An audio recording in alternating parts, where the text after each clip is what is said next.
अंतिम दौर। बहुत समय पहले की बात है। एक प्रसिद्ध ऋषि गुरुकुल में बालकों को शिक्षा प्रदान किया करते थे। उनके गुरुकुल में अनेक राज्यों के राजकुमारों के साथ साथ साधारण परिवारों के बालक भी शिक्षा प्राप्त करते थे। उस दिन वर्षों से शिक्षा प्राप्त कर रहे शिष्यों की शिक्षा पूर्ण हो रही थी और सभी बड़े ही उत्साह से अपने अपने घर लौटने की तैयारी में थे। जाने के पूर्व ऋषिवर ने सभी शिष्यों को अपने पास बुलाया। सभी शिष्य उनके समक्ष आकर एकत्रित हो गए। ऋषिवर सभी शिष्यों को संबोधित करते हुए बोले, प्रिय शिष्यों, आज आप सबका इस गुरुकुल में अंतिम दिन है। मेरी इच्छा है कि यहाँ से प्रस्थान करने के पूर्व आप सब एक दौड़ में सम्मिलित हो। ये एक बाधा दौड़ है जिसमें आपको विभिन्न प्रकार की बाधाओं का सामना करना होगा। आपको कहीं कूदना होगा तो कहीं पानी में दौड़ना होगा। सारी बाधाओं को पार करने के उपरांत अंत में आपको एक अंधेरी सुरंग मिलेगी जो आपकी अंतिम बाधा होगी। उस सुरंग को पार करने के उपरांत ही आपकी दौड़ पूर्ण होगी। तो क्या आप सब इस दौड़ में सम्मिलित होने के लिए तैयार है? हम तैयार हैं, सभी शिष्य एक स्वर में बोले। दौड़ प्रारंभ हुई। सभी तेजी से भागने लगे। समस्त बाधाओं को पार करने के उपरांत वे अंत में सुरंग में पहुंचे।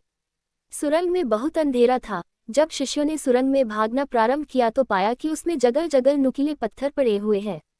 वे पत्थर उनके पांव में चुभने लगे और उन्हें असहनीय पीड़ा होने लगी। लेकिन जैसे तैसे दौड़ समाप्त कर वे सब वापस ऋषिवर के समक्ष एकत्रित हो गए। ऋषिवर के उनसे प्रश्न किया, शिष्यों, आप सब में से कुछ लोगों ने दौड़ पूरी करने में अधिक समय लिया और कुछ ने कम।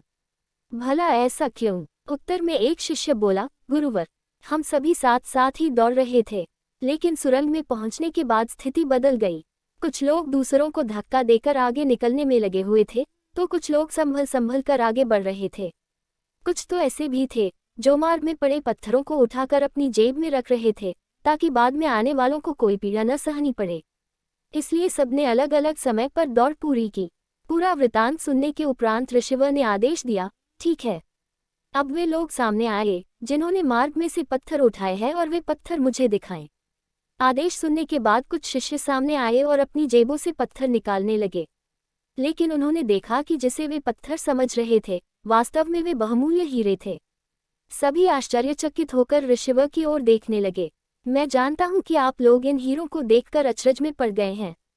ऋषिवर बोले, इन हीरों को मैंने ही सुरंग में डाला था।